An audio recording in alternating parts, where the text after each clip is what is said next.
so I saw this video on Twitter about the sequel to Tomb Raider, which was done by Netflix. Now, the backlash against this series isn't because it's a sequel or a continuation, but because Netflix made it more about Lara Croft's sexual orientation than about actual tomb raiding. They essentially changed the gender of two characters, one being Lara Croft herself, which is a pretty significant alteration, and another supporting character. This video I watched basically summarizes everything wrong with Netflix's handling of the show. First off, Lara is now lesbian. Why? Because Netflix, that's why. These big companies continue making the same mistake, woke-fying popular franchises, despite receiving overwhelmingly negative feedback from the gaming community. One plausible reason for this is that production probably started back in 2022, when DEI, diversity, equity, inclusion initiatives were trending and seen as a good look for companies.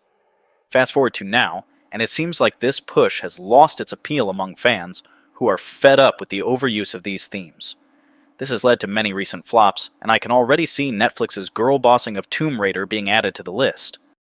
There's straight-up lesbianism and some subtle lesbian undertones sprinkled here and there.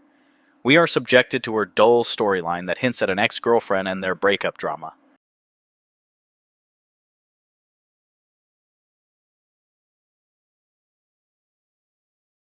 The fact that the left side of Twitter celebrates this just shows that Netflix created the show with a very specific demographic in mind.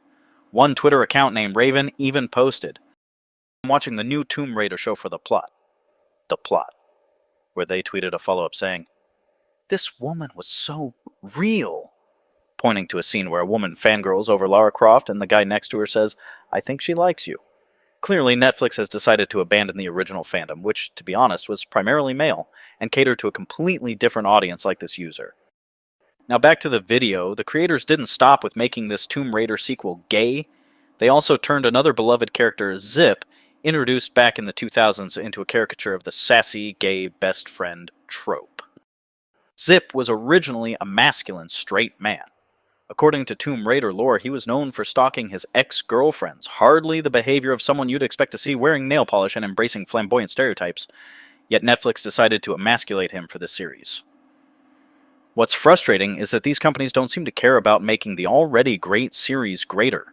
They're more interested in inserting political agendas into these franchises. If they really wanted to represent their ideologies, why not just create their own show? It's probably because they know it would flop without the brand recognition. So instead, they hijack popular franchises and inject their wokeness into them. As for Lara herself, the transformation is heartbreaking. Gone is the stoic, badass adventurer we all admired. Instead, we get an emotional wreck who seems to cry at every opportunity. Can you even call this a continuation when the character is so fundamentally different from who she used to be? It doesn't make sense. You can't just change the core essence of a character and still expect people to accept it as a continuation of the original storyline. Also, seriously, Lara Croft was never portrayed as someone who hated wearing dresses or feminine clothing in the original Tomb Raider games or earlier media. Yes, she is primarily known for her iconic explorer outfit, cargo shorts, tank tops, and combat boots designed for her tomb raiding adventures, but there are moments in the franchise where Lara has worn more traditionally feminine attire, depending on the mission or context. For example, in Tomb Raider Legend 2006, there's a scene where she attends an event in an evening attire. She was always a blend of grace, strength, and independence, so I don't really agree with the creators making this expression of Lara wearing a dress being an issue. There are plenty of other complaints about the series as well, like the poorly choreographed action sequences, the subpar animation,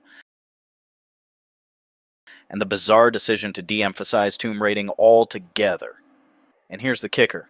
The director, Tasha Huo, has openly said she feels uncomfortable with the concept of tomb raiding. Wait, what? You're directing Tomb Raider and you don't like tomb raiding? That's like making a Batman movie, but saying you're not into crime fighting. If she doesn't like the foundational concept of the series, should she really be helming it? Tasha Huo has also expressed interest in continuing this direction if Netflix greenlights more seasons. Personally, if this backlash isn't enough to deter them, I would strongly advise against continuing this mess. Doing so would just solidify this bizarre shift in character design, gender changes, and political ideology insertion, alienating the original fanbase even further. While I understand the importance of representation in media, the problem here isn't that Lara is lesbian per se, it's the fact that this aspect of her character seems to overshadow everything else. The Tomb Raider series is fundamentally about adventure, exploration and tomb raiding, not about exploring the protagonist's sexual orientation. Representation should feel natural and enhance the story, not dominate it to the point where it detracts from what made the character beloved in the first place. Also, while franchises should certainly adapt and evolve, there's a difference between evolving and completely abandoning the essence of what made them great. The fans aren't upset because the series is trying to be modern, they're upset because it feels like the series is being taken over by a political agenda at the expense of its original appeal. Okay, before I receive a comment saying, if you don't like it, don't watch it, I have to remind you that it doesn't change the fact that fans have a right to voice their disappointment when a beloved franchise is radically altered. These shows aren't being made in a vacuum, they are leveraging the goodwill and recognition of long-established fan bases. When those fans feel betrayed, they're justified in speaking up.